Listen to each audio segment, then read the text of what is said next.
আমাদের ভালো লাগাতে সকলকে অনেক অনেক অনেক স্বাগত জানিয়ে আমার আজকের গল্প আরম্ভ করছি। আজকের গল্প সংসার। গল্পটি তাহলে শুরু করি। বিয়ের পর দু চোখে এক রাস স্বপ্ন নিয়ে আকাশের সাথে শ্বশুরবাড়িতে এলো আশা। নতুন বউ হয়ে এসেছে আকাশের বাড়িতে। আশা আর আকাশ পরস্পরকে ভালোবেসে বিয়ে করেছে। বিয়ের পরে প্রতিটি মেয়ের যেমন স্বপ্ন থাকে শ্বশুরবাড়ি নিয়ে, স্বামীকে নিয়ে নতুন সংসার করা নিয়ে, সেরকমই অনেক স্বপ্ন নিয়ে এসেছে আশা। কিন্তু বৌভাতের কয়েকটা দিন পর থেকেই শুরু হয়ে গেল আশার স্বপ্নভঙ্গ। নানা রকম ছোটোখাটো বিষয় নিয়ে শাশুড়ি মায়ের সঙ্গে শুরু হয়ে গেল মনোমালিন্য আর ঝগড়াঝাঁটি। প্রথম প্রথম আকাশ তাকে সমর্থন করলেও কয়েকদিন পরেই আকাশও মায়ের পক্ষ নিয়ে আশার বিরুদ্ধে কথা বলতে শুরু করে দিল। স্বামী স্ত্রীর নিত্য ঝগড়াঝাঁটি হতে শুরু করলো নানা বিষয় নিয়ে।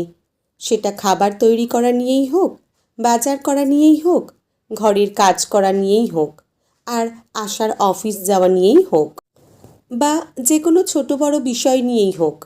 আশা সরকারি চাকরি করে আর আকাশ একটা প্রাইভেট ফার্মে চাকরি করে। বিয়ের আগে যদিও আশার সরকারি চাকরি করাটা আকাশের কাছে একটা বলার মতো বিষয় ছিল, কিন্তু বিয়ের পরে আশা বুঝতে পারছিল তার চাকরি করাটা শ্বশুরবাড়িতে এবং আকাশের কাছে খুব একটা আকাঙ্ক্ষিত নয়। এখন বিভিন্নভাবে পরোক্ষে তাকে বুঝিয়ে দিয়েছে আশা যদি চাকরি ছেড়ে দিয়ে সংসারের কাজে মন দেয় তাহলে ভালো হয়। কিন্তু আশা সে কথায় বিশেষ কান দেয়নি। আর সে চাকরি ছাড়বেই বা কেন? চাকরি করাটা তো তার কাছে একটা সেলফ আইডেন্টিটি। মাস 6 পরে আশা আর আকাশের মধ্যে ঝগড়া যখন চরমে উঠেছিল, তখন আশা তার নিজের সব কিছু প্রয়োজনীয় জিনিসপত্র নিয়ে চলে এসেছিল নিজের মায়ের কাছে। মা যখন আশাকে জিজ্ঞেস করেছিল, কী রে, আকাশের সাথে ঝগড়া করেছিস? মা আশাকে বলল, জানিস, বিয়ের পরে মেয়েদের মানিয়ে চলতে হয় শ্বশুরবাড়িতে।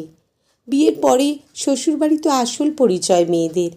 আর তুই আর আকাশ তো ভালোবেসে পরস্পরকে চিনে জেনে বিয়ে করেছিস, তাহলে এখন এত অশান্তি কেন? তোর শাশুড়ি আর আকাশের সাথে মানিয়ে নে। আর আকাশ তো ভালো ছেলে, মাঝে মধ্যে একটু আধটু রেগে যায়, কিন্তু সেটা তো তোদেরই সামলাতে হবে, তবেই তো সংসার টিকবে। এর পরের দিন আশা খবরের কাগজে একটা খবর দেখে চমকে উঠল। খবরটা ছিল এই রকম: শ্বশুরবাড়িতে ঝগড়া করে বাপের বাড়িতে চলে আসার পরদিন স্বামীর আত্মহত্যা। সেই শুনে বাপের বাড়িতে স্ত্রীর আত্মহত্যা। এই খবরটা দেখে আশা সেদিন অফিস না গিয়ে ফোন করলো আকাশকে। আকাশ ফোন ধরে বলল, হঠাৎ ফোন করলে কেন? আশা বলল, কেন, আমি কি ফোন করতে পারি না? আজকে অফিসে যাচ্ছ তুমি? আকাশ বলল, কেন, তুমি আজ অফিসে যাচ্ছ না? আশা বলল, না, আজ আমি অফিস যাচ্ছি না। তোমার যদি খুব অসুবিধা না থাকে তাহলে আজকে অফিস না গিয়ে চলো না আগের মতন একটা সিনেমা দেখে আসি। আকাশ কিছুক্ষণ ভেবে বলল, অফিসে তো দুম করে কামাই করা যাবে না। ঠিক আছে, আমি অফিস যাচ্ছি, কিন্তু বসকে বলে একটু আগে বেরিয়ে আসতে পারবো।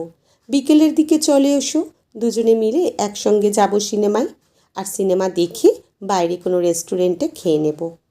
সেদিন মাল্টিপ্লেক্সে সিনেমা দেখার পর রেস্টুরেন্টে খাওয়ার সময় আশার চোখে জল দেখে আকাশ জিজ্ঞেস করল, আশা, তোমার চোখে জল কেন?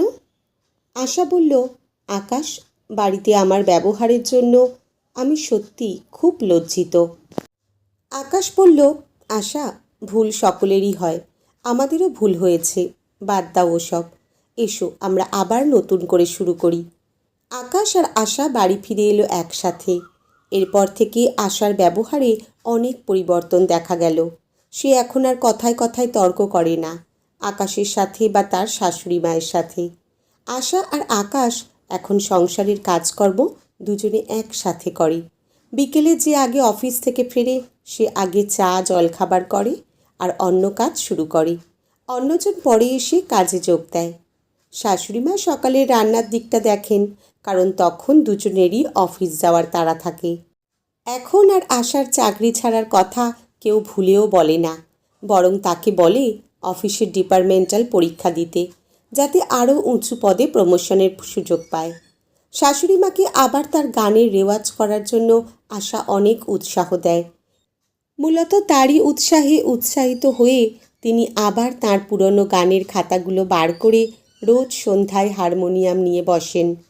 আশার শাশুড়ি মা যখন সন্ধ্যাবেলায় রবীন্দ্রসঙ্গীত গেয়ে ওঠেন, আমার মতন সুখী কে আছে, আয় সখী আয় আমার কাছে, সুখী হৃদয়ের সুখের গান শুনিয়া তোদের জুড়াবে প্রাণ, তখন আশার কী যে ভালো লাগে, সেও শাশুড়ি মায়ের সাথে গলা মেলানোর চেষ্টা করে।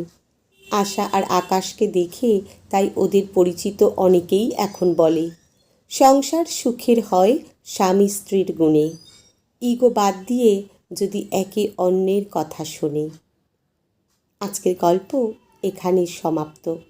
কলমে কাজল, পাঠে জয়তী। ধন্যবাদ।